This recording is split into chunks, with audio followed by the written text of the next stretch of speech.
Mesdames et messieurs, bonsoir. Donc bienvenue pour cette nouvelle séance de l'Université populaire d'Histoire. Je suis évidemment ravi de vous retrouver aussi nombreux, toujours, après 10 jours après le Festival du film d'Histoire. Vous êtes toujours au rendez-vous et ça fait vraiment très plaisir. Alors, vous avez pu remarquer qu'on essayait d'expérimenter régulièrement des nouvelles choses. Donc, nous avons expérimenté pendant le Covid des Unipop en Zoom. Hein, vous vous souvenez, c'était il y a longtemps maintenant, heureusement c'est derrière nous. Ça fait déjà 1 an et demi qu'on expérimente l'Unipop de ville en ville. Alors ce soir, ça ne se déroule qu'à Pessac, mais vous avez bien vu qu'une fois sur deux à peu près, il y a des retransmissions en direct dans beaucoup de villes de France. Eh bien ce soir, notre invité malheureusement a eu un souci physique puisqu'il a eu une entorse il y a quelques temps. Et donc nous expérimentons ce soir un cours en visioconférence et nous remercions évidemment Andrei Kosovoï que nous avons le plaisir d'accueillir. Voilà. Merci. Il entend vos applaudissements et il pourra vous voir tout à l'heure grâce à la caméra.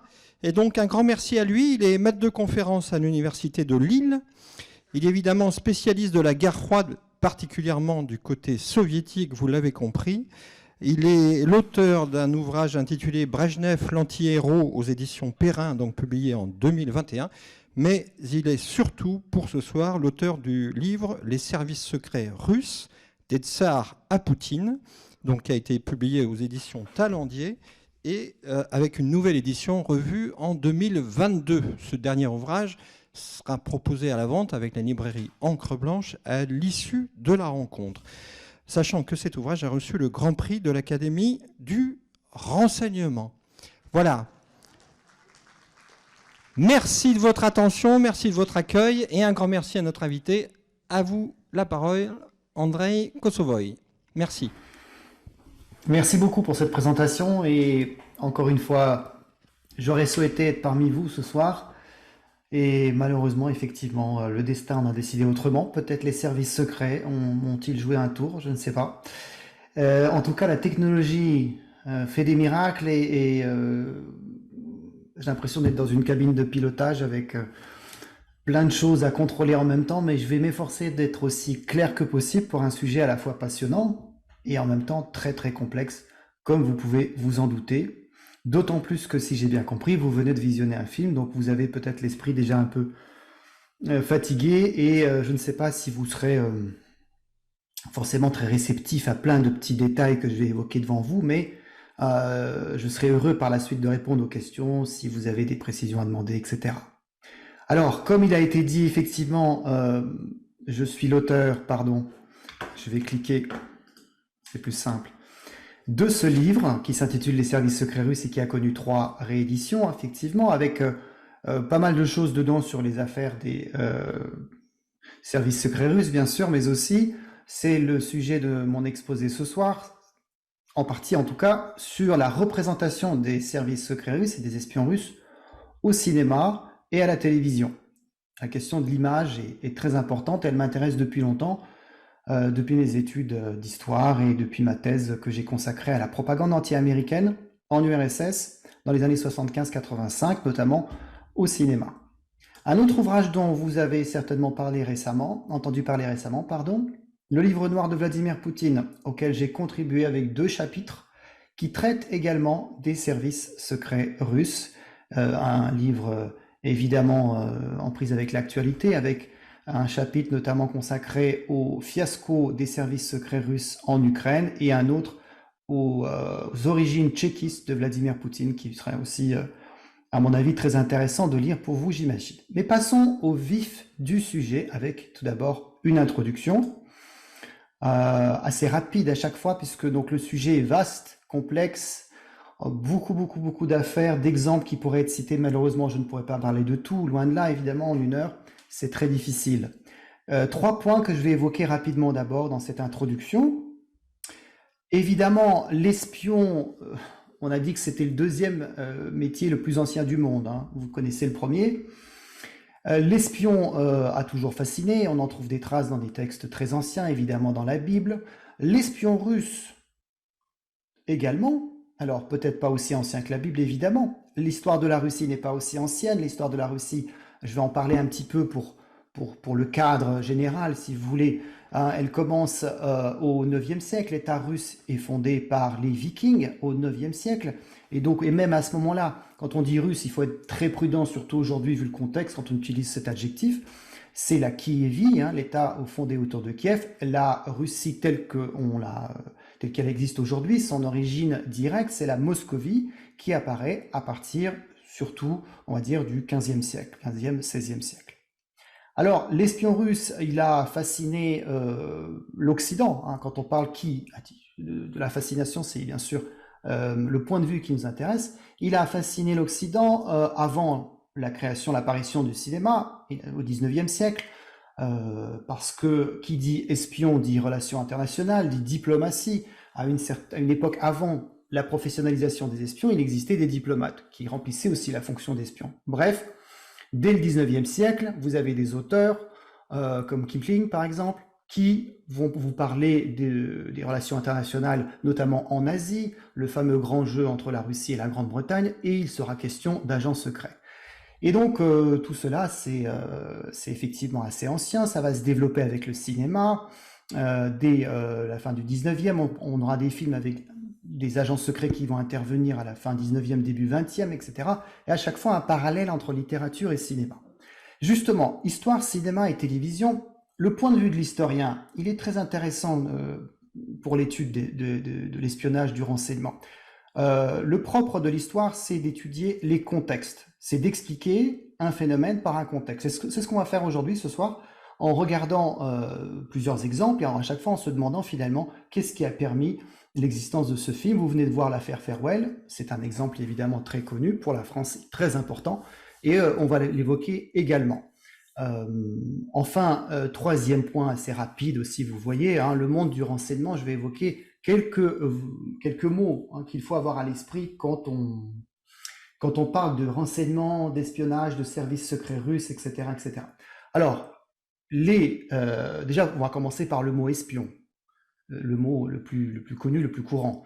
Quand on parle d'espion, en réalité, on parle d'agents employés par un service secret étranger. Donc, l'agent Farewell est un espion, il travaille pour les Français, mais si on prend l'exemple de James Bond, par exemple, ce n'est pas un espion, c'est un agent. D'accord ? Ça, c'est déjà un distinguo qu'on peut faire.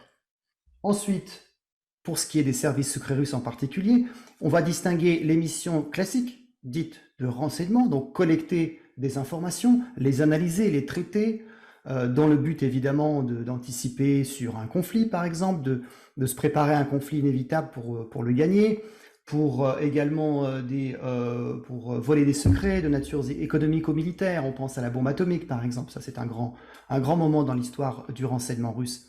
Donc là, il faut distinguer encore une fois entre les missions classiques du renseignement et puis le propre, on va dire, ce pourquoi les services secrets russes sont vraiment connus, c'est tout ce qui est désinformation, opérations de propagande, infiltration, etc. Donc là, on va dire, c'est pas propre hein, aux services secrets russes, bien évidemment, mais c'est eux, on va dire, qui ont conféré à ces opérations leur lettre de noblesse, en quelque sorte. Et il y a une expression notamment qui est opération active, qu'il faut avoir à l'esprit. Opération active, c'est donc tout ce qui concerne la désinformation, la création de faux documents, de fausses informations destinées à déstabiliser l'adversaire. Pendant la guerre froide, l'adversaire principal, ce sont les États-Unis.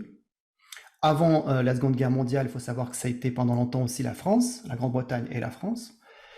Bref, il y a deux grands domaines hein, quand on parle d'espionnage russe, d'espions russes, qu'il faut avoir à l'esprit également. Voilà, je vais en rester là. Si vous voulez en savoir plus, encore une fois, vous avez dans mon livre sur les services secrets un glossaire consacré à tous ces domaines et qui vous initie un petit peu au monde du renseignement russe avant les affaires que vous découvrez par la suite. Ma première partie, justement, parce qu'il faut quand même s'initier un petit peu à l'histoire d'abord, elle va traiter des services secrets russes dans l'histoire. Et on va essayer de distinguer différentes périodes. Pour finir, vous le voyez, sur un homme, Vladimir Poutine, dont on parle énormément aujourd'hui, donc on est quand même au cœur de l'actualité aussi. Dans un premier point, on verra les origines, l'Okrana, la Tchéka, puis ce que j'ai qualifié de H d'or, le NKVD et le KGB. Dans un troisième point, nous verrons les ruptures et les continuités suivant l'effondrement de l'URSS en 91, le FSB, le SVR, l'AGROU féminin, et enfin, donc, on verra Vladimir Poutine. Je rappelle peut-être une chronologie qui n'est pas forcément familière à tout le monde. La Russie, c'est donc un État qui apparaît d'abord sous la forme de Kievi, on parle de Rousse, au IXe siècle, d'accord. Puis, à partir du XVe, on a la Moscovie, qui est vraiment l'ancêtre de la Russie d'aujourd'hui. La Moscovie devient un empire à partir de Pierre le Grand, au XVIIIe siècle. C'est une monarchie, d'accord, une autocratie. Le monarque est le souverain absolu. En 1917, vous avez en février une première révolution à la suite de laquelle la monarchie s'effondre. Quelques mois plus tard, en octobre, vous avez la fameuse révolution ou le coup d'État bolchevique qui instaure un nouveau régime communiste bolchevique. Celui-ci va durer jusqu'en 1991 et en 1991, vous avez l'effondrement de l'URSS et on parle de période post-soviétique pour les années 90. On en parle un peu moins maintenant, donc on peut diviser en deux cette période post-soviétique, les années Yeltsin, les années 90, et depuis l'an 2000, dans les années Poutine. Voilà pour les grandes périodes. Alors, premier point sur les origines, les racines des services secrets russes en tant qu'institution, mais aussi en tant que création d'un homme ou de plusieurs, tout à fait incontournable, que vous voyez ici à l'écran. Alors, la première image sur laquelle je vais m'arrêter, c'est l'emblème de l'Okrana, l'aigle à deux têtes, avec le blason. Toujours l'idée de protection, le bouclier, l'écu, la protection, protéger l'Empire. Donc nous sommes à l'époque des tsars. L'Okrana, c'est une institution qui voit le jour en 1881, à la suite de l'assassinat du tsar Alexandre II, le seul tsar qui a été assassiné par des terroristes, et son fils Alexandre III, décidant de lutter contre le terrorisme, contre la subversion révolutionnaire, va créer cette institution qui va prendre le nom d'Okrana. Okrana, en russe, signifie la protection, la sûreté, donc c'est un système, c'est un département du grand ministère de police, en fait, et qui va professionnaliser véritablement toutes les fonctions de la police politique qui vont ensuite être reprises par les bolcheviks. Je précise simplement que cet Okrana ne naît pas de rien non plus en 1881. Il y a eu des prédécesseurs. En fait, on peut faire remonter les origines des services secrets russes à Ivan IV, dit le Terrible, au XVIe siècle. Enfin, si vous voulez, les prédécesseurs directs de la Tchéka, première incarnation de la police secrète soviétique, et de ses successeurs, donc le KGB que vous connaissez bien, il faut parler de l'Okrana. Ensuite, s'il fallait avoir une image à l'esprit, ce serait donc celle de ce bâtiment que vous voyez ici à l'écran. C'est le grand bâtiment dans lequel se trouve aujourd'hui le FSB, qui est le service de contre-espionnage, de renseignement, de lutte contre les espions étrangers sur le sol russe. C'est le FSB est l'héritier d'une partie du KGB. Lui-même, je viens de le dire, héritier en partie de l'Okrana. C'est à partir de 1917 que les services secrets russes s'installent ici, à Moscou, dans ce bâtiment, le bâtiment qui appartenait autrefois à une compagnie d'assurance, et qui va symboliser véritablement ces services secrets aux yeux de plusieurs générations de Russes et de Soviétiques. À l'intérieur se trouve une prison de sinistre mémoire dans laquelle furent torturées de très nombreuses personnes pendant les années Staline.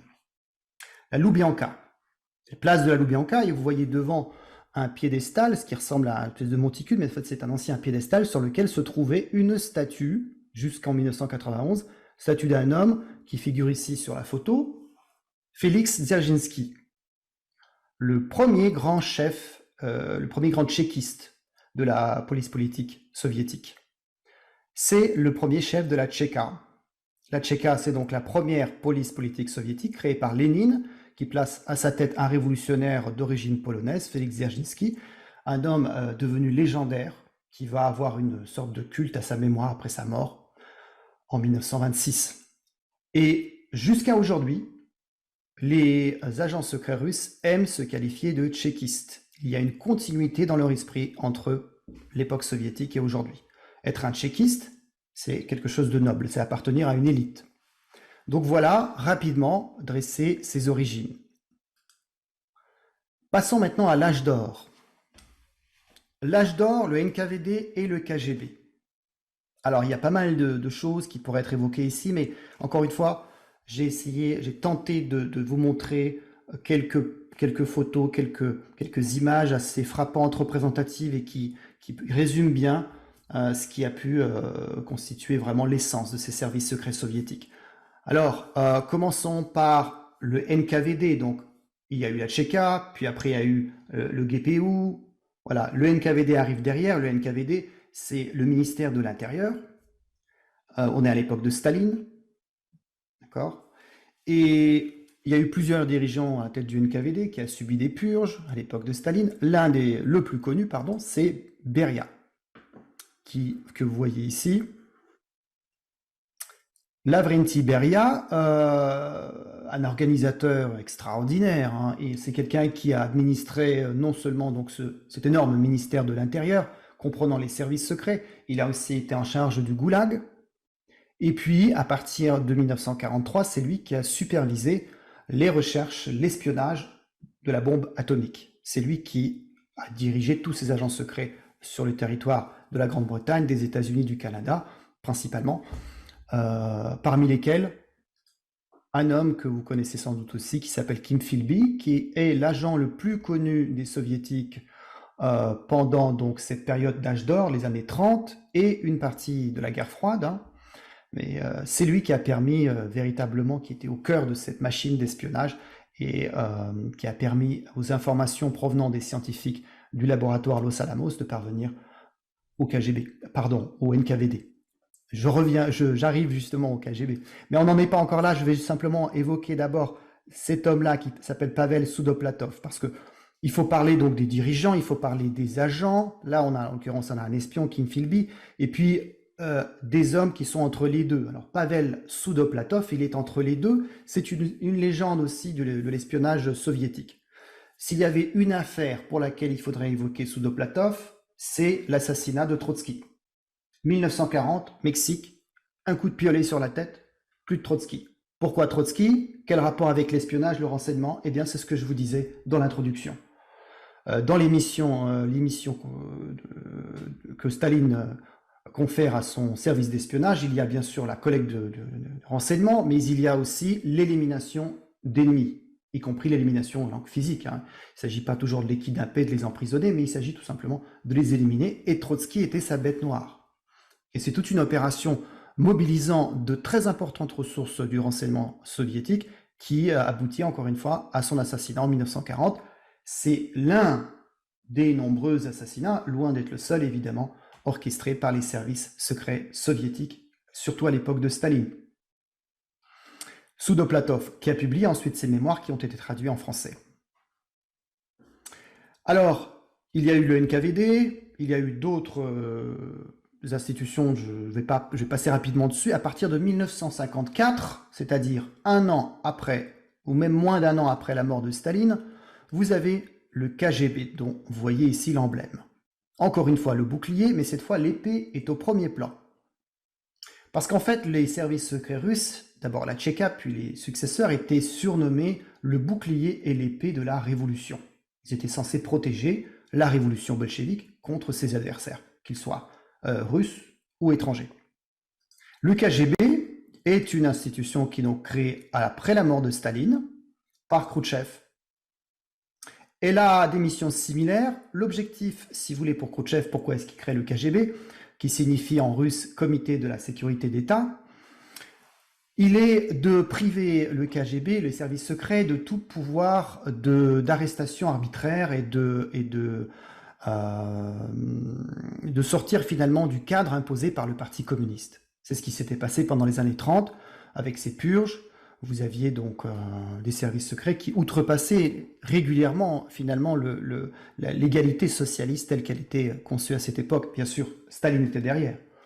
Là, il est question justement de bien contrôler ces services secrets, c'est l'objet du KGB. Le KGB est créé en 1954 et en 1967, un homme va être placé à sa direction, donc pas tout de suite, hein, un homme qui se trouve sur cette photo. Vous voyez sur cette photo noir et blanc plusieurs personnalités très connues, en tout cas de moi. On a parlé de ma biographie de Brejnev tout à l'heure. Vous voyez effectivement au premier plan Brejnev signant un document et puis derrière lui des gens éminents du Politburo, du bureau politique. Un Kirilenko, un Gromyko qui est assez connu, Andrei Gromyko, ministre des Affaires étrangères. Kosygin, Alexei Kosygin qui était qui était le chef du gouvernement, Premier ministre donc. Et surtout, là, dans une position assez discrète, Yuri Andropov. Yuri Andropov qui sera à partir de 67 le chef du KGB. Et c'est sous Yuri Andropov, entre 67 et 82, que le KGB va retrouver une splendeur qu'il avait perdue, on va dire, à la fin des années 30, suite aux purges orchestrées par Staline. Des opérations qui seront menées dans le monde entier, sur tous les continents, sous la direction d'Andropov. Également en URSS même une campagne de publicité et de propagande visant à recruter des agents avec l'instrumentalisation de la littérature du cinéma, des auteurs à qui on va donner des documents pour qu'ils écrivent des livres à la gloire du KGB. Et ça marche. Vous avez toute une génération de petits tchéquistes, parmi lesquels un certain Vladimir Vladimirovitch, qui seront séduits par ces films à la gloire des tchéquistes et qui vont se présenter spontanément, j'en parlerai tout à l'heure, à la direction du KGB. Une affaire très connue, vous avez ici un parapluie. Alors le parapluie, bien sûr, c'est l'affaire du parapluie bulgare, 1978. Une affaire assez emblématique des opérations du KGB pendant la guerre froide. Donc c'est un parapluie qui a été conçu pour tuer, hein, avec de la ricine à l'intérieur, et il a servi à piquer un dissident d'origine bulgare à Londres, c'était en 1978, et ce dissident a survécu. Il y a eu d'autres affaires d'empoisonnement où les victimes n'ont pas survécu. Bon, alors passons au point suivant, après l'âge d'or, n'est-ce pas? La période de transition, on va dire, la fin des années 80, et puis la suite, jusqu'à nos jours. Donc on va aller assez rapidement là aussi. Quelques images, encore une fois. Alors, le déclin du KGB, il est amorcé dans les années 80 et surtout dans la deuxième moitié des années 80. Plus personne ne croit vraiment dans le communisme, les espions du KGB y compris. Vous avez un cynisme ambiant dans l'institution qui autrefois était censé quand même, encore une fois, être composé de gens profondément convaincus du bien fondé de leur mission, n'est-ce pas? Et puis vous avez de plus en plus de personnes qui fuient, des transfuges, qu'on appelle bien sûr des traîtres. Ici, vous avez une photo de Oleg Gordievsky, qui est le transfuge le plus haut gradé du KGB, et qui est parti en 1985, qui s'est enfui chez les Britanniques. Il était colonel du KGB, qui a publié des mémoires avec un spécialiste britannique du renseignement qui s'appelle Christopher Andrew. Il est l'un de ces nombreux transfuges qui ont été accueillis en Grande-Bretagne, aux États-Unis, évidemment loin d'être le premier, hein. Tout ça, ça a commencé dès les années 30, en fait même avant, dans les années 20, les premiers transfuges, il me semble que c'est 1924-25. Mais là, on atteint vraiment un pic, hein, dans les années 80, la deuxième moitié des années 80, sous Gorbatchev. Le mur de Berlin s'effondre, les agents secrets stationnant en Europe de l'Est doivent rentrer chez eux, d'accord? La guerre froide est terminée. Au sommet de Malte en 89, Gorbatchev, Bush annonce la fin de la guerre froide. Est-ce que la lutte des services secrets est terminée? Non. Même si la Russie devient officiellement un pays démocratique, évidemment, elle a toujours besoin d'un service de renseignement. Tout pays, toute puissance digne de ce nom a besoin d'un service de renseignement. C'est quelque chose d'indispensable, c'est l'une des composantes de la puissance. Il n'en reste pas moins que les services secrets russes continuent d'utiliser, de pratiquer des opérations qui étaient courantes à l'époque de la guerre froide et qu'on pensait déjà révolues. Et je fais ici référence notamment à la présence de ce qu'on appelle des illégaux. Les illégaux, ce sont des agents secrets sous couverture, se trouvant à l'étranger. Les soviétiques étaient passés maîtres dans l'art de se fondre dans la masse. On a plusieurs exemples d'illégaux. Le premier figurait sur ma première image, celle qui se trouvait ici en illustration, hein. Donc ici, on a Rudolf Abel, à gauche, le Rudolf Abel du film Le Pont aux Espions, à droite, le vrai Rudolf Abel, qui ne s'appelait pas Rudolf Abel, mais William Fisher. C'était un illégal, et vous savez que cet illégal a été échangé en 1962 contre Francis Powers, le pilote du fameux avion espion U-2. Je reviens, à mes ruptures et continuités. Donc, les illégaux russes continuent leur travail après la disparition de l'URSS, après l'avènement de la démocratie en Russie. En 2010, après de longues années d'enquête, le FBI arrête plusieurs personnes aux États-Unis, des couples, y compris des couples avec enfants, qui étaient des illégaux et qui travaillaient là depuis des années, depuis les années de guerre froide. Parmi ces illégaux arrêtés, vous avez cette jeune femme, n'est-ce pas, qui s'appelle Anna Chapman. Chapman, c'est son nom d'épouse. Kushchenko, c'est son vrai nom. Alors, c'est une nouvelle espèce d'illégaux, parce que d'habitude, les illégaux utilisent des identités qu'ils usurpent. Là, c'est quelqu'un qui était sous sa vraie identité. Néanmoins, elle était agent de renseignement, secret sur place. Elle a été finalement arrêtée. Et ce qui est intéressant, c'est qu'en 2010, nous sommes à une époque où la Russie et les États-Unis tentent une sorte de redémarrage de leurs relations. Et du coup, pour pas créer de problème, on décide de les échanger, ces illégaux, contre des espions américains ou russes qui avaient été faits prisonniers en Russie. Grande opération d'échange, et on est en 2010, c'est-à-dire on est presque 20 ans après la fin de la guerre froide. Une autre opération dont on a beaucoup parlé, je fais ici référence à ces deux zigotos, n'est-ce pas? C'est l'affaire du Novichok de Salisbury.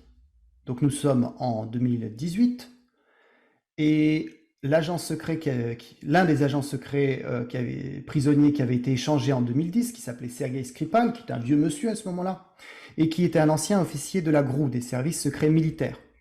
Donc je précise d'ailleurs, je ne l'ai peut-être pas dit ici, mais vous avez 3 principaux services secrets en Russie aujourd'hui.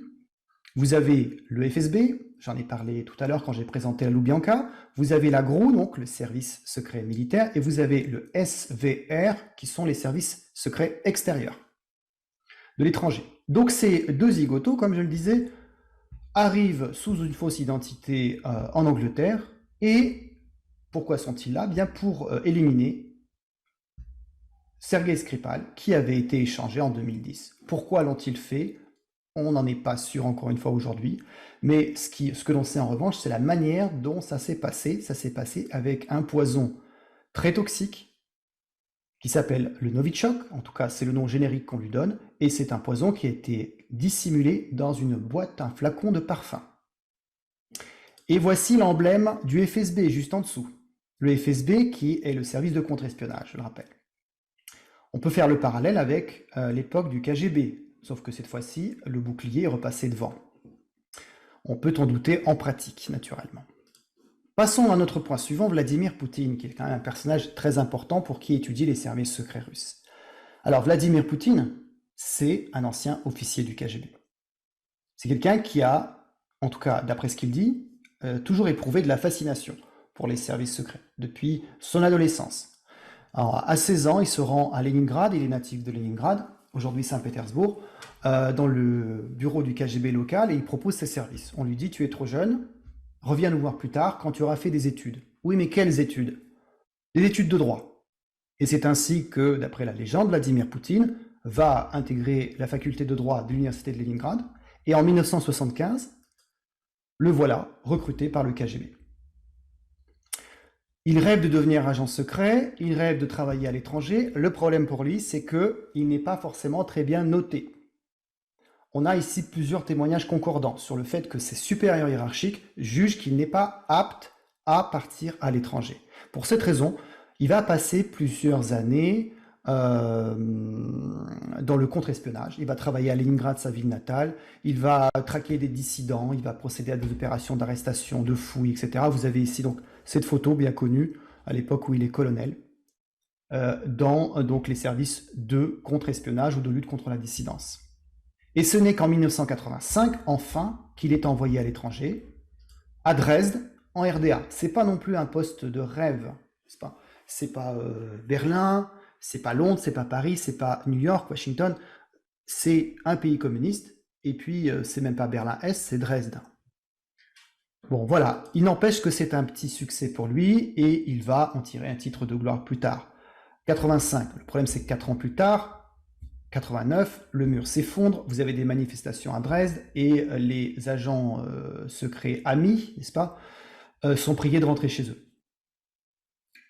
Poutine rentre chez lui, en Russie, et là, il va travailler auprès de son ancien professeur de droit, Anatoly Sobchak.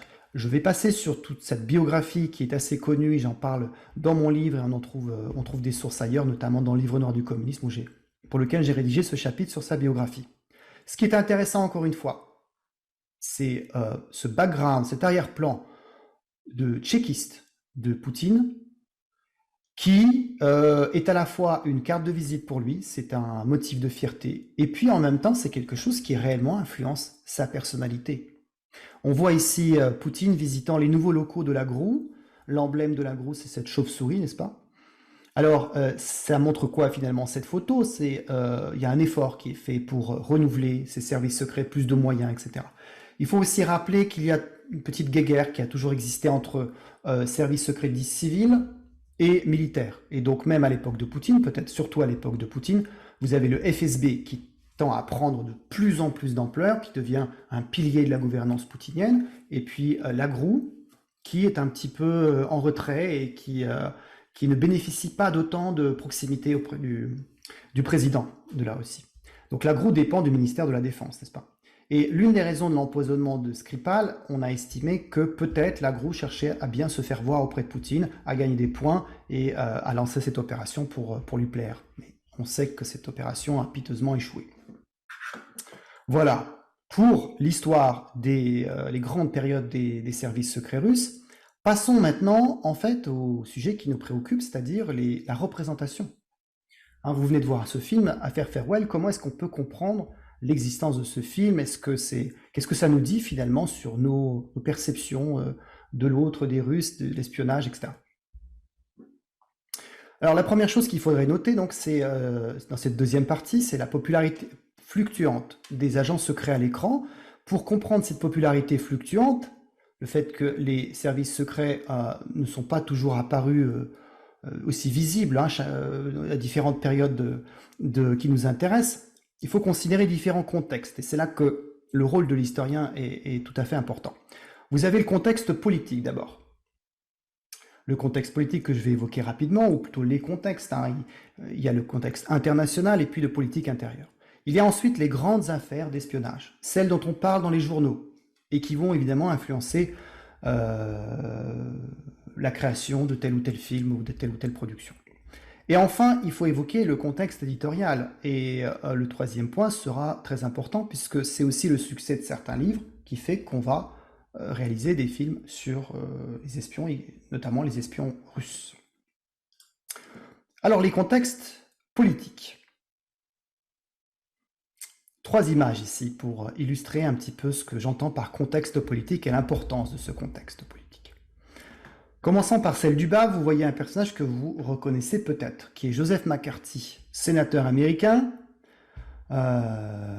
artisan de ce qu'on a appelé la chasse aux sorcières pendant des années, un peu abusivement, faisant référence au fait qu'il avait accusé des personnes à tort d'être des communistes. Nous sommes dans les années 50, début des années 50, aux États-Unis.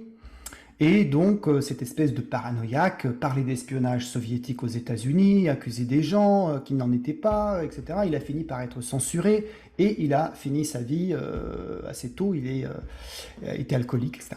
Bon, il faut savoir qu'il y avait quand même un contexte d'espionnage bien réel aux États-Unis, et ce, depuis les années 30. J'en ai parlé au début de mon exposé, notamment pour ce qui est du contexte d'espionnage atomique. McCarthy est arrivé, on va dire, vers la fin de ce qu'on savait de toutes ces opérations soviétiques aux États-Unis. Il a découvert qu'il y avait eu des documents du FBI, du contre-espionnage américain, qui avaient été plus ou moins dissimulés au grand public. Et puis, il a décidé d'en parler. Il a été persuadé qu'il y avait une infiltration à plus haut niveau dans les hautes sphères du gouvernement américain. Il n'avait pas complètement tort à ce sujet. Ça aussi, il faut le noter. La méthode qu'il avait employée, évidemment, n'était pas tout à fait louable, brutale et grossière. Mais l'espionnage soviétique aux États-Unis était une réalité. Et les époux Rosenberg, affaire pour laquelle les années 50 sont connues quand on parle d'espionnage aux États-Unis, évidemment, ils étaient coupables. Ça, c'est malheureux, ils avaient été exécutés, mais il n'empêche qu'ils étaient coupables. Donc cette affaire-là, le contexte McCarthy, il va bien sûr pousser les producteurs hollywoodiens à tenter de surfer sur ce contexte et de produire un certain nombre de films avec des agents secrets russes parfois représentés à l'écran, en tout cas le danger communiste russe bien représenté à l'écran. En 1952 notamment, vous avez un nombre record de films anti-rouges, c'est comme ça qu'on les appelle à l'époque, qui arrivent sur les écrans, et ce phénomène ne se reproduira pas avant l'année 1986. C'est pour dire à quel point l'étude de ce contexte McCarthy, c'est important. Autre moment clé qui va influencer la production de films d'espionnage et la représentation des espions russes à l'écran, c'est bien sûr la crise des missiles de Cuba. Ici, cette image, cette caricature représentant Khrouchtchev et Kennedy faisant un bras de fer assis sur des missiles nucléaires. Nous sommes en octobre 62, donc 10 ans après que McCarthy a fait parler de lui, on va dire. Et c'est la plus grande crise de la guerre froide, des crises sur laquelle je n'ai pas le temps de revenir évidemment, mais qui a mis le monde au bord du gouffre nucléaire. Et cette crise va profondément marquer les imaginaires et va influencer la manière dont on représente les agents secrets. Pour revenir à une période plus récente, Vladimir Poutine, que vous connaissez maintenant, Vladimir Poutine est président depuis 2000, il va faire 2 mandats en 2004-2008, va céder la place en 2008-2012 à son Premier ministre Medvedev, qui devient président.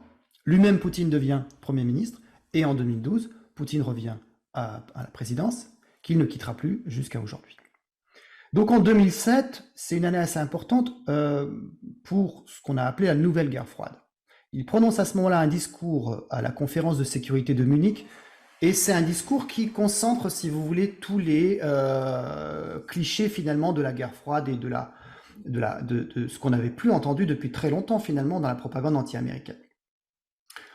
On a l'impression qu'on revient à une nouvelle guerre froide, et cette expression va faire florès.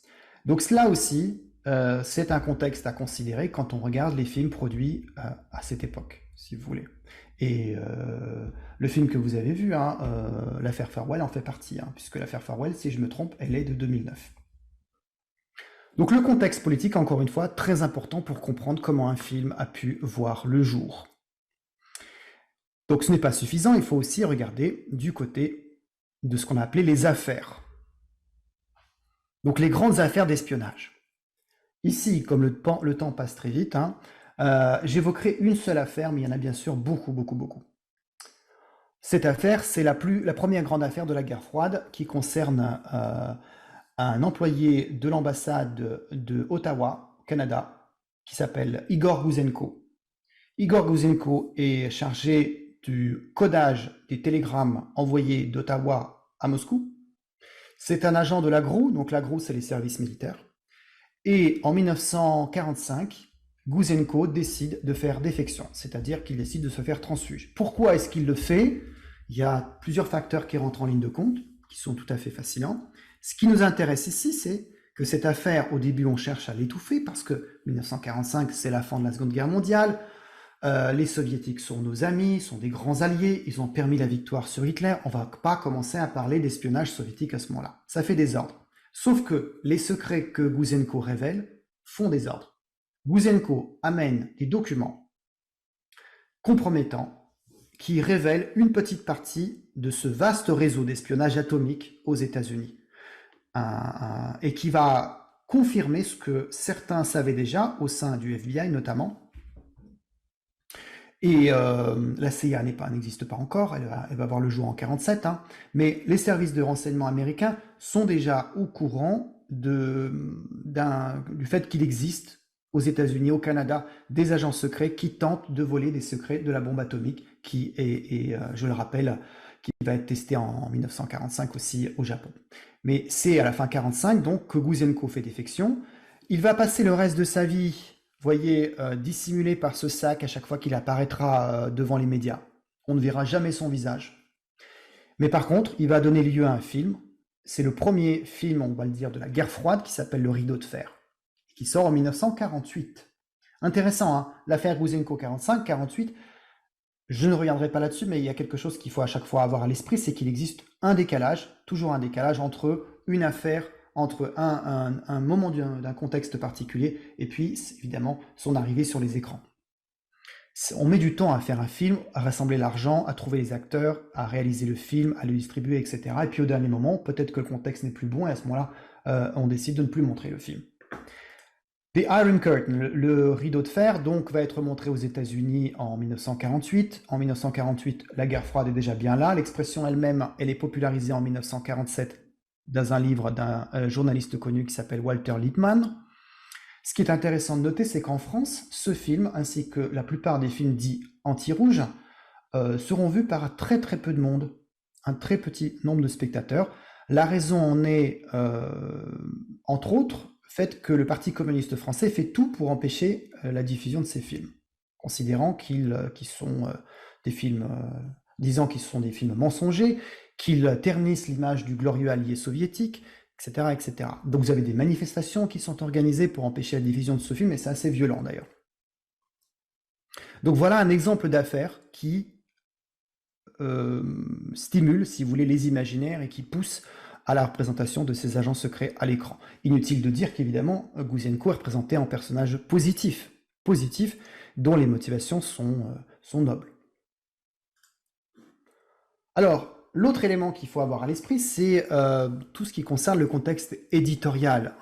Parfois un livre, une publication, qu'elle soit un roman de fiction ou un témoignage, un transfuge ou autre, peut servir aussi qui peut stimuler la production d'un film ou d'un téléfilm. Ici, je fais référence au film que vous allez sans doute voir, je crois, après ce soir, qui est Un espion ordinaire. C'est le titre anglais qui figure ici à l'écran, The Courier. Vous avez donc... Et donc c'est un film qui date de 2021, n'est-ce pas? Il faut savoir qu'il fait référence à une affaire qui est déjà très ancienne, c'est l'affaire Penkovsky. Alors Oleg Penkovsky, c'est un autre espion très important de la guerre froide. C'est aussi un officier de la GRU, et j'ai parlé tout à l'heure de la crise des missiles de Cuba. Eh bien, Oleg Penkovsky a été présenté comme un agent qui a, entre guillemets, sauvé le monde. Penkovsky a informé pendant plusieurs années les services secrets britanniques, d'abord, qui ont travaillé avec les Américains, sur la réalité du complexe militaro-industriel soviétique. Je m'explique plus simplement, c'est Penkovsky qui a permis à Kennedy de comprendre que Khrouchtchev envoyait des missiles, et quels missiles il envoyait sur l'île de Cuba. Il a permis à Kennedy, finalement, de se retrouver en position de force, de ne pas avoir peur aussi de Khrouchtchev, de comprendre que Khrouchtchev bluffait. Et c'est ça qui a fait que finalement ce bras de fer s'est terminé par la victoire des Américains, au bout de 13 jours, comme on le sait. Alors, The Penkovsky Papers. Penkovsky a été arrêté et exécuté, comme tous les traîtres d'ailleurs, évidemment, soviétiques, qui sont exécutés, que s'ils ne sont pas arrêtés en URSS, ils sont pourchassés à l'étranger la plupart du temps. Les notes de Penkovsky, qui constituent une sorte de mémoire, ont été publiées 2 ans après son exécution, en 1965. Vous avez ce livre, 1965. 2 ans plus tard, sort ce livre qui est un témoignage de Greville Wynne, qui est donc l'homme d'affaires que vous allez retrouver dans le film Un espion ordinaire, interprété par Benedict Cumberbatch. Et ce Greville Wynne écrit ses mémoires, la manière dont il a travaillé avec les services secrets britanniques, et qu'il a rencontré Penkovsky, comment ça s'est passé. 1967. Il faut attendre 1985 pour que la BBC adopte pour la télévision en 3 épisodes l'histoire de Penkovsky et de Wynne, et enfin il faut attendre 2021, vous voyez le décalage énorme, pour qu'enfin ce film The Courier sorte sur les écrans. Donc ça aussi c'est intéressant. C'est un exemple assez extrême. Parfois c'est beaucoup plus rapproché, les droits sont achetés assez vite et l'adaptation du livre se fait assez rapidement, portée à l'écran assez rapidement. Ici, ce n'est pas le cas, mais il n'empêche qu'il faut toujours avoir ce contexte à l'esprit. Passons maintenant à notre troisième partie. Notre troisième partie qui est consacrée justement à la représentation de ces espions à l'écran. 3 points que je vais évoquer ici. Les différents visages de l'espion russe à l'écran. Ils ont été évidemment très nombreux et on ne pourra pas, bien sûr, faire un tour d'horizon complet ici, seulement montrer les quelques exemples assez représentatifs. Vous trouverez encore une fois dans mon livre un chapitre entier consacré à la représentation des agents secrets russes à l'écran et dans la littérature. Deuxième point, on va s'interroger sur la présence des fantasmes et de la réalité dans ces films, c'est-à-dire de quelle manière on représente l'agent secret russe. Est-ce que c'est purement de la fiction, comme on le dit trop souvent, que ça n'a aucun rapport avec la réalité, ou il y a quand même des films, des téléfilms, où les services secrets russes sont représentés de manière réaliste. Et qu'est-ce que ça nous dit finalement sur nos connaissances de ces services secrets? Est-ce que nos peurs se reposent sur une partie, on va dire, vérifiable? Enfin, je consacrerai mon troisième point à la France, et j'ai intitulé ce point le paradoxe français. J'en dirai plus tout à l'heure. Alors, les visages de l'espion russe à l'écran ont été très divers. Déjà, ce qu'on peut dire, c'est que pendant très longtemps, on ne les a pas beaucoup vus. Ils ont été cachés, dissimulés, parce qu'un agent secret qu'on ne voit pas, un espion qu'on ne voit pas, c'est un espion qu'on va craindre beaucoup plus. Donc, par exemple, dans les films des années 50, aux États-Unis, les films dits anti-rouges, ceux que l'on voit surtout, ce sont les agents d'influence des soviétiques. Ce sont donc les traîtres américains qui travaillent pour les soviétiques. Beaucoup moins les soviétiques, les Russes eux-mêmes. Ceci s'explique encore une fois par le fait que finalement, ce qui nous intéresse, c'est de traquer les traîtres. Hein. Je dis on pour les Américains, le FBI. C'est d'arrêter ceux qui travaillent pour une puissance étrangère.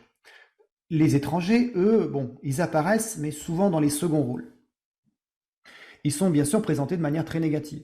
Alors, c'est quelque chose qui va évoluer par la suite, et pendant une période qu'on a appelée la détente, c'est une période qui court, on va dire, milieu des années 60, jusqu'à la fin des années 70. Donc cette détente, qui correspond, on va dire, à la période Brejnev, c'est une période où les relations entre l'URSS et les États-Unis, qui sont le principal adversaire de la guerre froide, vont se réchauffer. Et qui dit réchauffement, dit impact évidemment sur notre perception de la Russie, de l'URSS et donc de ses agents secrets. Et ces agents secrets vont devenir des personnages plutôt positifs, plutôt sympathiques même parfois. À l'image de ce général que vous connaissez peut-être dans les films de James Bond, c'est un personnage récurrent, le général Gogol. Alors je m'arrête sur le nom, le général Gogol. Alors Gogol, c'est le nom d'un célèbre écrivain russe du 19e siècle, Nikolai Gogol. Personnage sympathique, un général du KGB, un vieux renard, un vieux renard de l'espionnage. Mais pourquoi l'avoir appelé Gogol? Il y a un autre qui s'appelle Pouchkine à un moment donné. C'est aussi un clin d'œil à cette littérature russe. Donc Gogol, c'est un auteur qu'on continue de lire énormément en Russie, bien sûr, mais aussi en Occident. Donc ça le rend sympathique. On utilise un nom pour rendre un personnage positif. Mais c'est aussi une manière d'avouer finalement sa méconnaissance des services secrets russes. Ces vieux clichés, ces vieilles représentations qui sont trahies ici par un nom plutôt classique et qui est même presque ridicule finalement. On a l'impression qu'on a ici une comédie et pas vraiment un film d'espionnage, si vous voulez. Et les films de James Bond le sont d'ailleurs à bien des égards. Gogol, donc le personnage du général sympathique de la détente, cède la place à partir des années 2000 à des agents beaucoup plus réalistes, on va le voir, et beaucoup plus dangereux surtout, ambivalents aussi, c'est-à-dire qui sont à la fois bons et mauvais. Et un exemple très connu, c'est bien sûr la série The Americans, qui a été montrée en France. Plusieurs saisons, grand succès, l'histoire d'un couple d'illégaux. Cette histoire est directement inspirée par le contexte dont je vous ai parlé tout à l'heure, l'échange en 2010 de ces illégaux, certains étaient des couples avec enfants, contre des espions américains. Et donc ces Americans, entre guillemets, c'est un couple, les Jennings, qui se font passer pour un couple d'Américains moyens et qui en réalité parviennent à mener une double vie, cachant à leurs enfants leur véritable identité, leur origine russe. Voilà, et c'est une série qui mérite d'être vue, et c'est une série qui est en fait l'aboutissement d'années de recherche, de découverte, de publication, de témoignages, si vous voulez, d'anciens transfuges qui ont permis aux producteurs, aux scénaristes de donner un maximum de réalisme à leur représentation. Et c'est l'aspect que je vais évoquer ici, en fait. Quand on parle de représentation d'agents secrets russes à l'écran, on a toujours une part de fantasme et de réalité. Quand on parle de fantasme, c'est-à-dire, il faut évoquer donc tout ce qui n'est pas, bien sûr, en tout cas tout ce qui est inspiré par le monde de l'espionnage russe, mais qui est exagéré à des fins commerciales, à des fins, on va dire, qui ne sont pas celles qu'aurait par exemple un chercheur, un historien du monde du renseignement. Donc prenons un exemple très connu, évidemment, Bon baiser de Russie, 1962, qui est le deuxième opus de James Bond. Vous avez ici l'image, ici une capture d'écran. James Bond et Natasha Romanova, espionne russe, espionne de charme, séductrice, voilà, qui est missionnée pour séduire James Bond, n'est-ce pas? C'est un procédé ancien, c'est un topos finalement de la représentation des services russes à l'écran. La femme est représentée très souvent comme séductrice. On en trouve des exemples depuis les années 30-40 en fait, de cette séductrice venue du froid, si vous voulez. Et l'apogée, c'est effectivement ce film, si vous voulez. Donc là, une immense part de fantasme qui ne correspond pas à la réalité de l'espionnage. Les films de James Bond ne correspondent pas évidemment à ce que l'on sait du métier d'espion. À l'autre bout du spectre, vous avez Claudia. Claudia, une autre femme, mais alors, cette fois-ci, représentée de manière beaucoup plus réaliste. Donc Claudia, c'est un protagoniste de la série The Americans, les Américains dont j'ai parlé tout à l'heure. Donc Claudia, c'est qui? C'est un agent traitant, un officier traitant, un OT, comme on dit dans le jargon de l'espionnage. C'est quelqu'un qui s'occupe, c'est un peu une mère de ce couple d'agents secrets illégaux, les Jennings. Elle s'occupe d'eux, elle s'en méfie aussi à un moment donné, elle va les tester, bref, bon. Une femme qui a d'une grande expérience dans le monde du renseignement et qui est montrée dans cette série de manière assez extraordinaire. Elle a un vrai passé, elle a un vrai vécu, elle sait énormément de choses, elle fait la cuisine, elle apprend aux enfants de ces Jennings les plats russes traditionnels, etc. Enfin, on a un portrait qui, par sa finesse, est aux antipodes de ce qu'on avait pu voir jusqu'ici dans les représentations des Russes à l'écran. Et ça, il faut le voir aussi que le format de la série le permet. Hein. Donc ça, c'est quelque chose qui est possible de faire. Donc cette évolution, encore une fois, elle est permise du fantasme à la réalité, elle est permise par l'accumulation de nos connaissances sur le monde très secret du renseignement russe. Et ce monde très secret, on le connaît notamment grâce aux publications des transfuges. J'en viens à mon troisième point, le paradoxe français. Alors, qu'est-ce que j'entends par paradoxe français?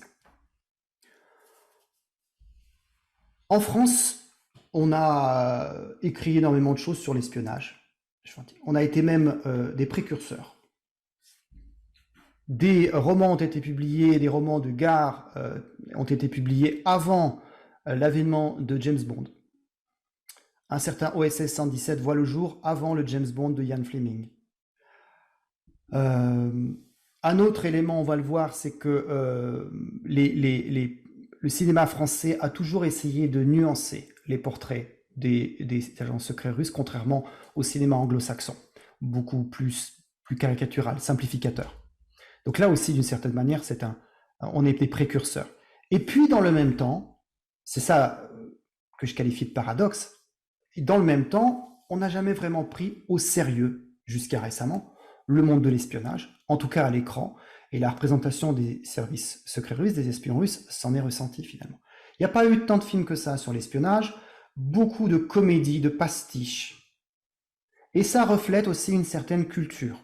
On ne se prend pas au sérieux. Ça reflète aussi le fait que pendant très longtemps, les services secrets français, ont manqué de moyens.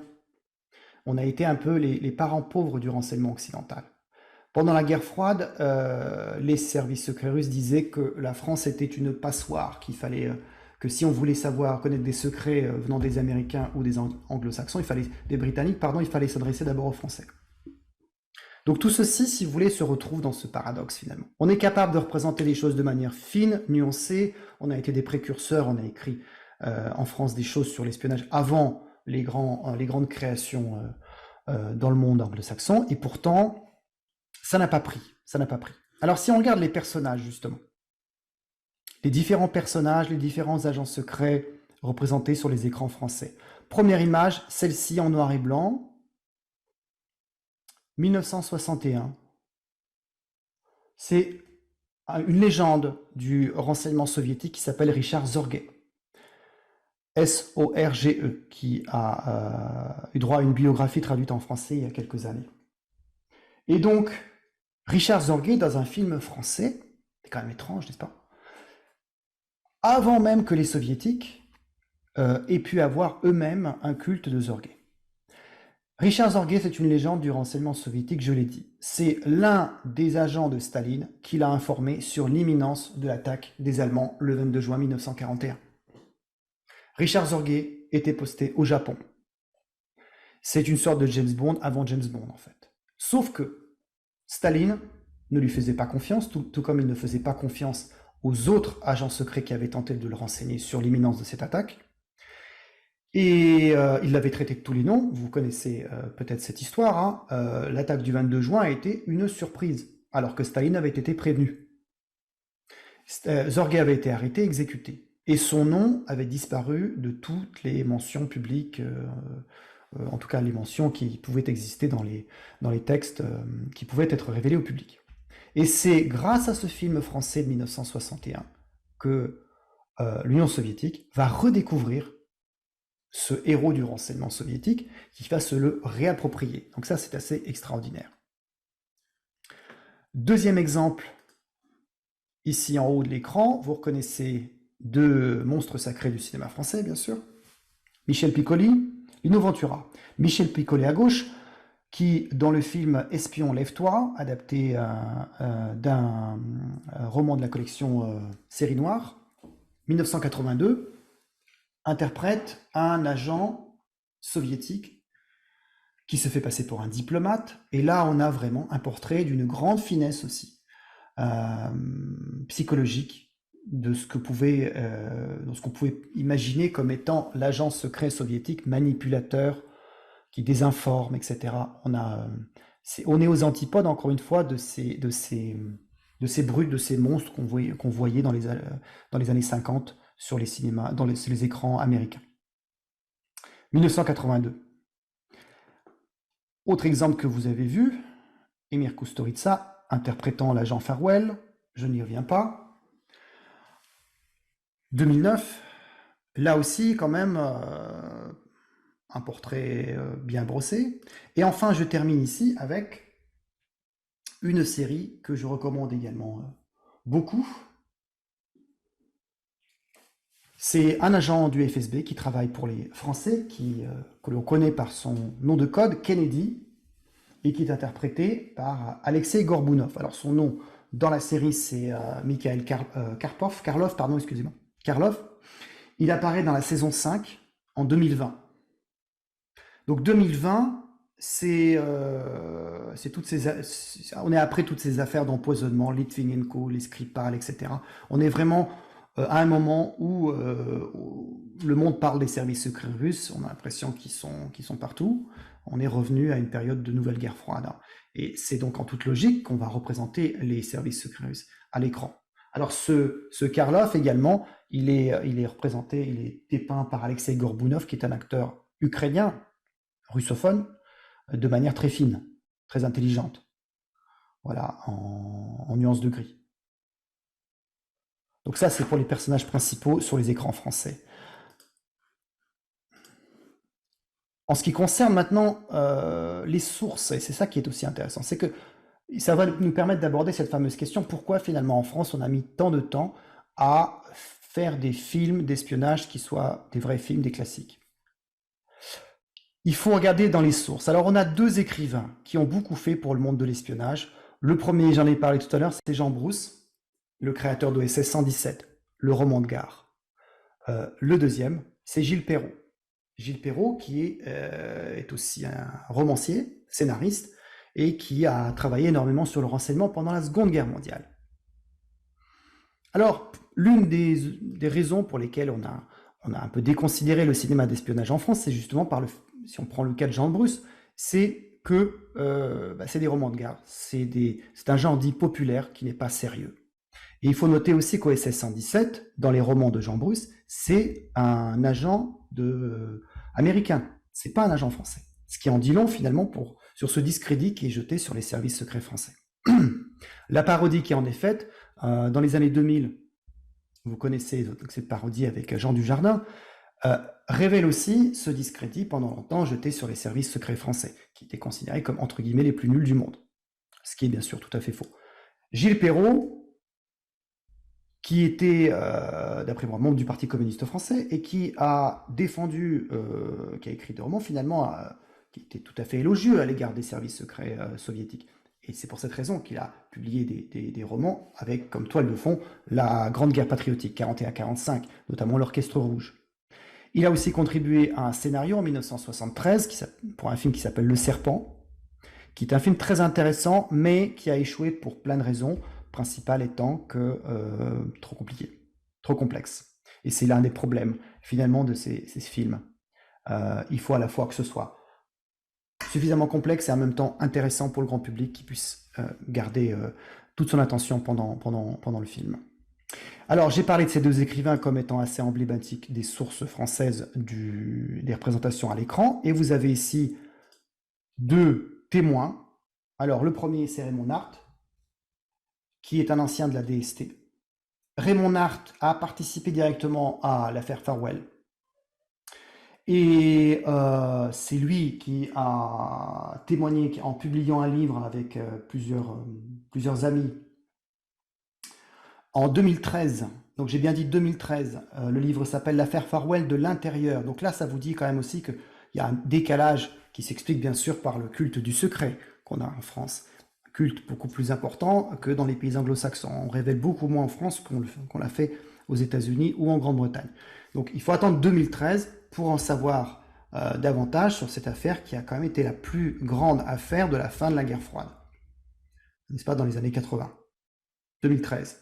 Et le film est sorti avant la publication de ce livre, si bien que je vous incite à lire le livre si vous voulez en savoir plus sur cette affaire. Et enfin, un personnage que vous connaissez peut-être, qui est Sergueï Girnov, l'auteur de plusieurs livres. Le dernier est sorti début 2022, qui s'intitule L'éclaireur. Alors Sergueï Girnov n'est pas véritablement un transfuge, puisqu'il est venu en France après la disparition de l'URSS, après avoir fini sa mission en France. Il était illégal, il était posté au sein de l'ENA à Strasbourg. Néanmoins, j'aime bien le qualifier de transfuge, et son mémoire, qui est tout à fait admirable et que je recommande, est le premier grand témoignage d'un transfuge soviétique en français. On n'a pas d'équivalent pour les périodes précédentes. Et ça aussi, c'est une raison qui explique l'absence ou la quasi-absence de films d'espionnage avec des agents secrets russes sur les écrans français.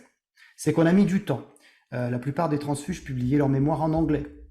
Et ces mémoires n'étaient pas traduits, très souvent n'étaient pas traduits. Sergueï Girnov, c'est vraiment le premier, si vous voulez. Voilà, j'en ai fini et je conclus. 3 petits points, rapidement. Donc le premier, l'intérêt se maintient, bien sûr, pour les services secrets. Il se maintient parce qu'on en parle beaucoup en rapport avec la guerre en Ukraine. Il continue de fasciner. Ce qui est assez extraordinaire, c'est que malgré les nombreux fiascos, les déconfitures qu'ont connu les services de renseignement russes, la fascination est toujours là. Cela reflète une fascination globale pour le monde russe. Et je ne peux que m'en réjouir en tant qu'historien de la Russie, bien sûr.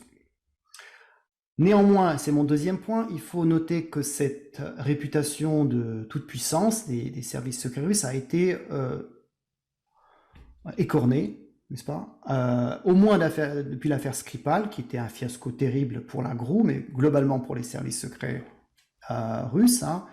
Skripal a survécu, les deux Lascar, les deux zigotos ont été démasqués, ridiculisés. Voilà. Il y a eu d'autres affaires depuis moins connues. Bon, Donc la réalité, elle est quand même un peu différente de ce que l'on voit sur les écrans. C'est-à-dire qu'on a un service de renseignement qui fonctionne pas aussi bien qu'on l'imagine. Surtout, troisième point, l'impact de la guerre en Ukraine. On a pu voir, en tout cas d'après les témoignages dont on dispose, que un service secret, un service de renseignement, bon, il peut être très bien organisé, mais si tout en haut, le commandant ne veut rien entendre, comme à l'époque de Staline en 1941, Staline ne voulait rien savoir de l'invasion imminente d'Hitler, on va chercher à faire plaisir au chef. Et donc, on va faire des rapports, pour les services secrets, on va faire des rapports qui plaisent au chef et qui sont truffés de fausses informations.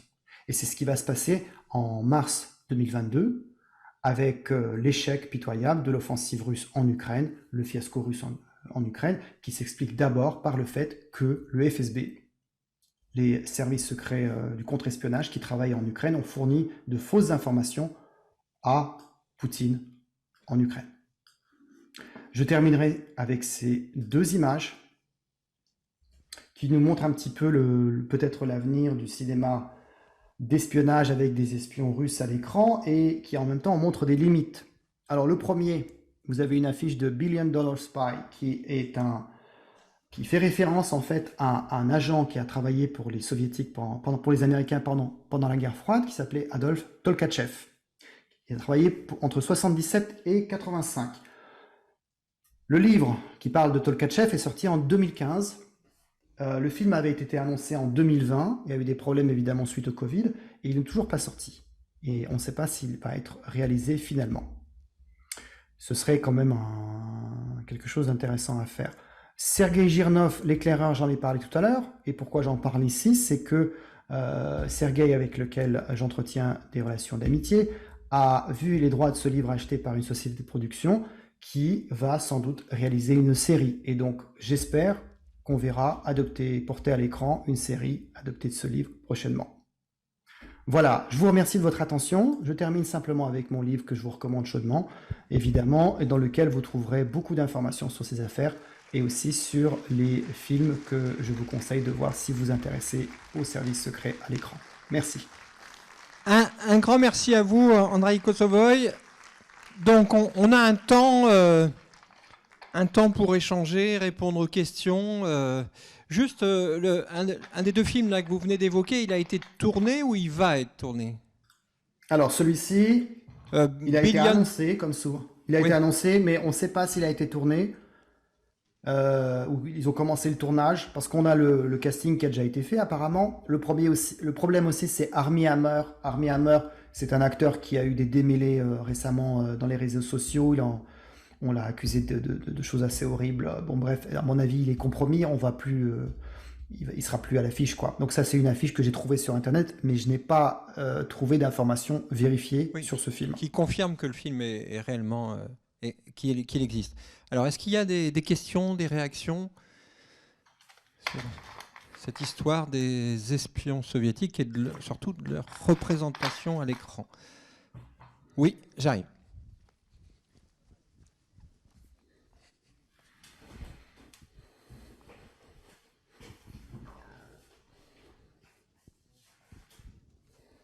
Est-ce que vous savez si les agents du FSB qui ont fourni des fausses informations à Poutine dans sa guerre en Ukraine ont été sanctionnés? Oui, alors justement, c'est l'objet de mon article dans le livre noir de Vladimir Poutine. Au sein du FSB, il existe un département qui se spécialisait dans les opérations dans la périphérie de la Russie, les anciennes républiques soviétiques, dont l'Ukraine. Et au sein de ce département travaillait un certain Sergei Beseda, B-E-2-S-E-D-A. Donc c'était un général qui était là depuis très longtemps, il avait commencé sa carrière à l'époque du KGB. Et donc, on a eu des informations comme quoi il a fallu trouver des boucs émissaires, donc n'est-ce pas, sanctionner des gens qui auraient été responsables de la déconfiture des Russes en Ukraine. Kiev aurait dû être pris en 3 jours. Zelensky aurait dû prendre la fuite. Ça ne s'est pas passé ainsi. Bon, donc qui allait-on sanctionner? Les petites mains du FSB, parmi lesquelles ce Beseda. Ce que l'on pense savoir, c'est que ce Beseda a été effectivement d'abord arrêté placé en résidence surveillée, puis arrêté, envoyé en prison. Et puis soudainement libéré au bout d'1 mois, je crois. Donc tout ceci, évidemment, repose sur des sources qu'on ne peut pas vraiment vérifier, hein. Néanmoins, il y a quand même un journaliste qui s'y connaît vraiment bien et qui est très bien informé, qui s'appelle Andrei Soldatov. L'un de ses livres a été traduit en français il y a quelques années de cela déjà, sur le renseignement russe. Andrei Soldatov. Et donc Andrei Soldatov nous dit que Beseda avait été libéré. Pourquoi est-ce qu'il a été libéré finalement? Est-ce qu'il n'y a pas eu vraiment de purge au sein du FSB? Parce que Poutine a eu peur que cette purge entraîne une colère de ces FSB, de ce qu'on appelle les Siloviki. Les Siloviki, c'est les gens de la force. Or, il faut savoir que le régime de Poutine repose principalement sur ces Siloviki. C'est la colonne vertébrale de son régime. S'il commence à s'en prendre à ces Siloviki, bon, ça peut aller très mal pour lui. Donc, il a préféré ne pas ébruiter trop de ces histoires, d'autant plus qu'on a commencé à en parler en Occident, ça il aime pas, quand on commence à en parler, ça lui plaît pas. Donc il a libéré Beseda, il a libéré un certain nombre d'autres personnes, voilà. Donc il n'y a pas eu de purge comme on aurait pu s'y attendre en fait. Oui. Bonsoir. Est-ce que par ailleurs, dans la représentation du cinéma, vous avez des idées sur le cinéma chinois notamment ou asiatique, notamment lorsqu'il y a eu des confrontations entre la Chine et l'URSS? Alors, très bonne question. Sur le chinois d'espionnage, j'avoue mon inculture. En ce qui concerne la représentation des services secrets asiatiques dans le cinéma occidental, il y en a très peu, très peu. Encore une fois, il y a une réputation que les services secrets russes ont, c'est de jouer les méchants. Ils sont, on va dire, typecast, comme on dit en anglais, hein. Ils sont habitués à ces rôles-là. Et il y a une crédibilité de la méchanceté, si vous voulez. Donc, on va privilégier la représentation des services secrets russes aux autres services secrets. Donc, dans mon souvenir, il n'y en a pas. Dans les grands films d'espionnage, j'en rencontre quasiment jamais. Et je parle ici, pas de comédie, de pastiche, mais de films sérieux. Alors, une question ici.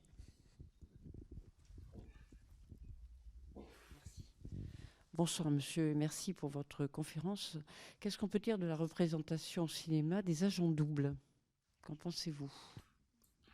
Alors les agents doubles, c'est-à-dire ou même des agents triples, hein, des agents qui travaillent pour une autre puissance, hein. Il y a du bon et du mauvais comme partout, hein. Alors l'un de mes films préférés, c'est le film qui porte sur Robert Hansen, H-A-N-2-S-E-N, qui était un agent double du FBI, qui a travaillé pour les soviétiques pendant, je crois, au moins 18 ans, à l'époque de la guerre froide et après la disparition de l'URSS, et qui n'a été arrêté qu'au début des années 2000. Donc ce film en anglais s'appelle The Breach, faut trouver le nom en français. Excellent, excellent film, portrait encore une fois très fin, psychologique de cet homme-là. Ça change par rapport à ce qu'on voit d'habitude. Et on a un duo entre un jeune acteur et un acteur beaucoup plus expérimenté dans ce film-là. Et vraiment très bien traduit. Donc il y a du bon et du mauvais. Cet exemple me vient à l'esprit.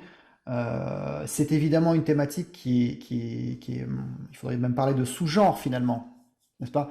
Parce que ça donne lieu effectivement à un portrait psychologique qui peut être très poussé de l'homme. Quelles sont ses motivations? Est-ce qu'il a un cas de conscience? Qu'est-ce qui le pousse à trahir? Est-ce que c'est que l'argent, etc. Donc il y a eu pas mal d'histoires comme ça, avec le prédécesseur de Hansen aussi aux États-Unis, à la CIA, qui s'appelait Rick Ames, A-M-E-S, qui est très connu aussi. Voilà, il y a eu plusieurs productions, mais la meilleure, encore une fois, c'est celle-ci, hein, c'est Breach, B-R-E-A-C-H. Si vous me donnez 2 secondes, je vais vous donner le nom en français de ce film.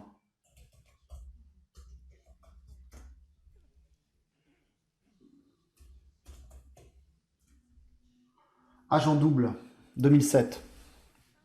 Voilà. 2007. C'est logique. Mhm. Comment travaillaient les services secrets russes avec les pays du bloc de l'Est? Alors oui, c'est très intéressant. J'ai parlé tout à l'heure du parapluie bulgare, n'est-ce Oui, pas? c'est pour ça que... 1978. Alors, cette histoire, j'en parle un petit peu dans mon livre, c'est très intéressant. Donc, ce dissident bulgare, les soviétiques ne voulaient pas l'assassiner, c'était pas leur cible à eux, c'était une cible de Zhivkov, qui était le dictateur bulgare. Donc le problème, c'est que les Bulgares n'avaient pas un laboratoire des poisons comme l'avaient les Soviétiques, ce laboratoire des poisons qui avait été créé à l'époque de Lénine, n'est-ce pas? Et qui est développé sous Staline et qui a été repris ensuite par la suite. Enfin, il s'est développé dans différents pôles en Union soviétique, avec notamment le Novichok comme un produit phare dans les années 70, début 80. Donc, les Soviétiques ont formé les Bulgares, ils leur ont tout expliqué, hein, ils leur ont trouvé un assassin, etc. Ils ont mis le poison, la ricine sur le parapluie, etc. Donc il y a une collaboration qui existe, qui est très forte entre les Bulgares et les Soviétiques. Ce n'est pas le cas de tous les services. Il y a eu bien sûr une très bonne entente entre la Stasi, les services d'Allemagne de l'Est, et les services soviétiques. Voilà. Sauf que la Stasi était autrement plus qualifiée, dit-on, que le KGB. Markus Wolf, hein, le fameux espion est-allemand, qui a publié donc, des mémoires également, est là pour en témoigner. Il y avait une fascination des Soviétiques pour cette Stasi aussi. Hein. Bref, mais donc un rapport on va dire soit de paternalisme, soit de déférence, mais toujours une forme de collaboration. Hein, toujours une forme de collaboration. Alors, on a accueilli à l'Université populaire Laurent Binet. Je ne sais pas si vous avez lu son livre « La 7e fonction du langage », dans lequel, alors c'est totalement une fiction, hein, il évoque le fait que Julia Kristeva aurait été une espionne bulgare. Mais cela dit, plusieurs années après la parution de son livre, il y a eu des articles dans la presse qui évoquent cette possibilité. Est-ce que c'est totalement imaginaire ou pas? Alors, il existe énormément on va dire, de gradations quand on travaille pour les services secrets soviétiques, hein, des gradations. Donc, on parle de sources quand il s'agit simplement de personnes qui informent, ni plus ni moins. Ces personnes qui informent peuvent ne pas être au courant qu'elles informent. Elles pensent qu'elles informent des gens qui sont d'un autre pays que l'Union soviétique ou la Russie, en fait. Vous avez des agents d'influence, encore une fois, qui peuvent agir de manière consciente, sciemment, influencer sciemment ou pas, voilà, qui peuvent être manipulés. Quelqu'un qui a énormément travaillé sur ces questions-là, c'est Vladimir Volkov. Donc, généralement, il faut faire très attention quand on accuse quelqu'un d'avoir fait de l'espionnage. Parce qu'un espion, encore une fois, comme je le disais au début de l'exposé, c'est quelque chose de très très spécifique. C'est un national, donc pour le cas de Farwell, c'est donc un Russe, qui est recruté par les services secrets français pour leur divulguer des informations secrètes. Voilà. Donc c'est quelqu'un qui collabore réellement, qui trahit son pays, ce service secret, qui collabore avec une puissance étrangère. Alors Julia Kristeva, il y a eu pas mal d'autres noms assez connus qui avaient été cités, à ma connaissance, je ne crois pas qu'elle ait pu collaborer ouvertement et aux fins de nuire aussi, hein, d'accord? C'est ça qui est important, aux fins de nuire à son pays. Donc, ça me paraît douteux. Il faut faire très attention quand on utilise ces mots-là, et pas uniquement parce que ça peut donner lieu à des procès en diffamation, évidemment, mais encore une fois, parce qu'il faut être honnête aussi avec son matériau, qui sont quand même les hommes et les femmes. Bien sûr. Alors, d'autres questions? Oui. Alors, tout en haut.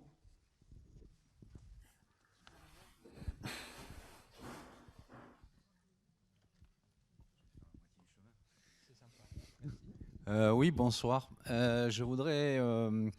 au cinéma, on a beaucoup de représentations des services de renseignement américains, la NSA et ce genre d'organismes. Et je voudrais savoir si en Russie, c'est du même niveau ou s'il y a les mêmes. Et pourquoi on en entend aussi peu parler dans la guerre en Ukraine? On aurait pu imaginer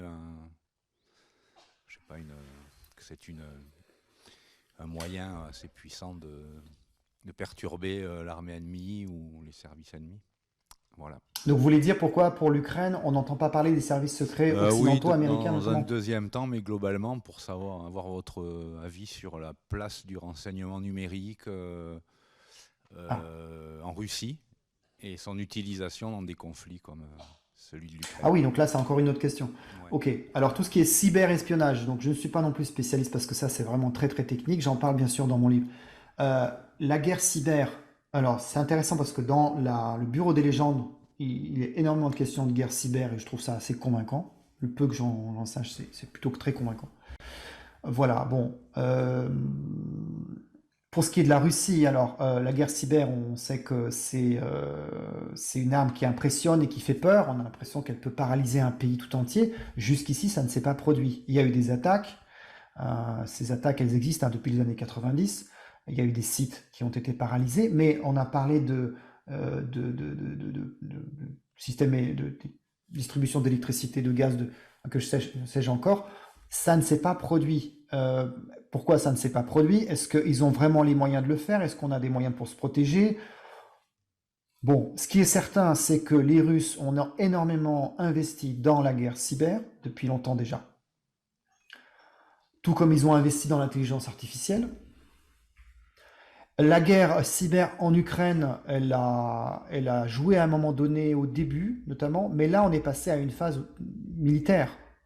Donc, c'est une guerre assez mobile. Bon, aujourd'hui, on est plutôt arrêté, on avance assez peu, mais c'est une guerre assez mobile. Donc, il faudrait paralyser des centres de commandement, et ces centres de commandement se déplacent. Donc, je ne suis pas sûr que cette guerre cyber puisse être déterminante dans ce conflit, tout comme les forces du FSB, qui, au début du conflit, devraient se montrer déterminantes, en organisant la passation du pouvoir sur place à Kiev, l'installation d'un nouveau régime, un peu comme ce qui s'est passé en 1979 en Afghanistan. En Afghanistan, en 1979, en décembre, il y a une opération militaire spéciale aussi lancée par l'équipe Brejnev pour déloger le gouvernement en place, qu'on soupçonnait de connivence avec les Américains, et installer un régime marionnette. C'est ce qu'ils ont fait. Sauf qu'après, les Soviétiques se sont enlisés, ils sont restés pour 10 ans, et ils sont partis en 1989 sous Gorbatchev. Encore une fois, la guerre cyber, elle joue un rôle, mais je pense à la marge quand même, globalement. Est-ce qu'on peut dire qu'il y a une culture spécifique des Russes concernant l'espionnage, où ils se distinguent nettement des autres, ou elles se fondent à la culture de l'espionnage en général?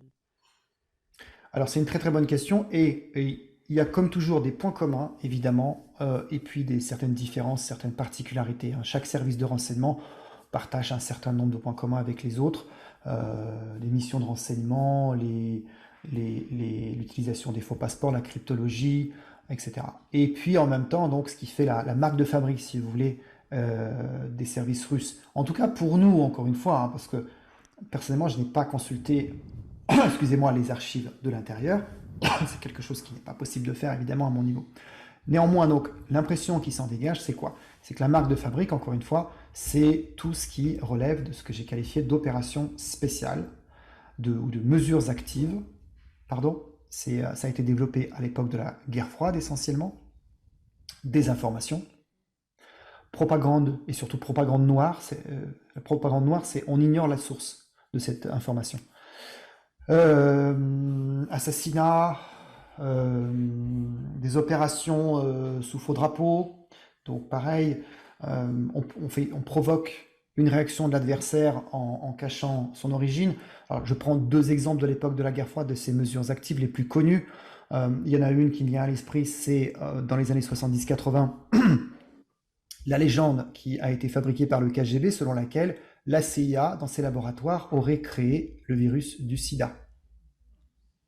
Et ce n'est que sous Gorbatchev que, au moment du réchauffement des relations entre les États-Unis et l'Union soviétique, que la direction soviétique dit stop, on arrête de diffuser cette légende aux fins de nuire. Donc ça, c'est un premier exemple qui vient à l'esprit. Un autre exemple parmi d'autres, c'est tout ce qui relevait en fait des mouvements néo-nazis qui existaient en Allemagne de l'Ouest ou ailleurs en Europe. Donc les agents du KGB, on le sait, sont allés jusqu'à taguer des cimetières juifs avec des swastikas pour provoquer des réactions dans l'opinion publique occidentale, et donc des réactions qui auraient pu les aider à avancer, si vous voulez, sur la scène politique par le biais d'agents d'influence ou par le biais de forces politiques qui leur étaient favorables. Donc tout ceci, évidemment, existe dans une certaine mesure aussi en Occident, mais c'est vraiment les Soviétiques, les Russes qui les ont développés, qui leur ont donné leur lettre de noblesse, si vous voulez. Et je n'ai pas parlé évidemment des empoisonnements, encore une fois. Hein, j'ai écrit pas mal de choses là-dessus, sur les empoisonnements, le laboratoire des poisons, Novichok. Je ne crois pas qu'il existe une telle culture des assassinats ciblés par biais d'empoisonnement. Alors, je précise bien, par biais d'empoisonnement, parce qu'il y a d'autres services qui, évidemment, sont connus pour leur opération d'assassinat, en Israël notamment. Mais l'empoisonnement, c'est quand même une marque de fabrique soviétique, russe.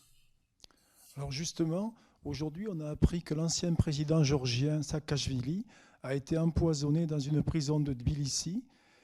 Et comme on sait qu'il était pro-ukrainien, je voulais savoir si votre avis là-dessus. Vous voyez, vous m'apprenez quelque chose. Là. J'étais pris par la préparation de cet exposé et je n'ai pas suivi l'actualité. Écoutez, comme ça, évidemment, hein, la première chose qui vient à l'esprit, c'est qu'il a été assassiné. Il y a une tradition, mais alors par qui? Il n'est pas mort, il n'est pas mort. Ah, ok, bon, écoutez, tant mieux. Mais qu'il ait été empoisonné, je veux dire, ça peut être la marque de fabrique de beaucoup de services et l'origine peut être évidemment multiple. Si on découvre qu'il y a une trace d'un poison particulier, bon, ça peut être une carte de visite. Encore une fois, comme en 2006, Litvinenko, quand on a trouvé que c'était le polonium, on a tout de suite compris que c'était les Russes. En 2018, avec Skripal, avec ce poison complètement exotique, le Novichok, n'est-ce pas? Voilà, pareil, on verra ce qu'il en est. Il y a des poisons dont on ne retrouve pas la trace, dont on ne sait pas, en fait, on ne sait même pas si les personnes ont vraiment été empoisonnées. Il y a eu un oligarque très connu qui s'appelle Abramovich, qui au début du conflit aurait été empoisonné. Donc on a tout de suite élaboré une théorie selon laquelle c'était une sanction du Kremlin, parce qu'il commençait à jouer un rôle un peu trop indépendant dans le processus de négociation entre la Russie et l'Ukraine. Donc c'était pour le faire rentrer dans le rang, si vous voulez. Donc voilà, oui, tout est possible hein, en ce qui concerne Saakashvili. Saakashvili, il fait partie de ses ennemis à abattre pour Poutine. Saakashvili, c'est un peu le Tito de Poutine. Hein. À l'époque de Staline, Tito, après la Seconde Guerre mondiale, c'était devenu l'homme à abattre. Il y avait plusieurs opérations visant à l'éliminer qui avaient été organisées mais qui n'ont jamais abouti, comme vous le savez. Alors, est-ce qu'il y a une dernière question ? Non, alors, oui, une dernière question là-bas.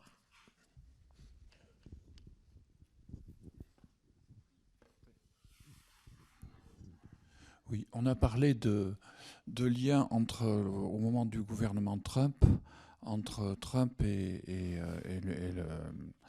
Poutine, enfin bref, en particulier pour le financement de sa campagne électorale. Qu'en est-il exactement, à votre avis ? Oui, alors cette opération dite d'ingérence, on sait beaucoup de choses, hein. Il y a beaucoup de témoignages. Maintenant, il y a une partie de ces témoignages qui a été critiquée. Il y a un ancien agent secret britannique, Jonathan Steele, n'est-ce pas, qui était l'un des compilateurs de ces différentes informations et qui a fourni un dossier aux Américains, aux services secrets américains, pour mener leur enquête. Voilà, on sait qu'il y a une opération qui a été montée, évidemment, elle a pris différentes formes, forme cyber, avec l'utilisation de ce qu'on a appelé la ferme des trolls, de ce monsieur Prigojine, dont on entend parler beaucoup ces derniers temps, c'est-à-dire de faux comptes créés sur des services, sur des réseaux sociaux visant à influencer l'opinion publique. Bon, bien. Il y a eu des piratages de messageries qui ont été réalisés, il y a eu également... de la part des Russes, ils ont laissé entendre qu'ils avaient des matériaux compromettants sur Hillary Clinton, donc la candidate démocrate à l'époque. Voilà, on ne les a jamais vraiment vus, ces matériaux-là. Encore aujourd'hui, il y a pas mal de choses qui demeurent assez mal connues, mais l'essentiel, c'est sûr et certain, hein, c'est qu'il y a eu une opération qui a été menée par le Kremlin visant à influencer l'issue de ces élections. Pour l'historien, encore une fois, ce n'est pas la première fois que ça se produit. On a des traces de ce genre d'opération bien avant, remontant à l'époque de la guerre froide, encore une fois. Parmi les candidats que le KGB a cherché à déstabiliser, il y a bien sûr Ronald Reagan. Ronald Reagan, avant de devenir président, en 1981, Il avait tenté aussi une présidentielle en 1976, il avait été vaincu à ce moment-là par Jimmy Carter, et donc un démocrate. Et il n'est pas impossible qu'à ce moment-là, le KGB ait pu aussi, d'une certaine manière, influencer l'opinion publique, mais avec les moyens de l'époque. C'est-à-dire, on n'avait pas Internet, on n'avait pas tous ces réseaux sociaux. Aujourd'hui, Internet, les réseaux sociaux que l'on connaît, offrent évidemment un moyen d'exercer une forme de nuisance tout à fait considérable, incomparablement plus importante qu'à l'époque de la guerre froide. Bien, merci beaucoup Andrei Kosovoy, merci. Merci beaucoup à vous, merci.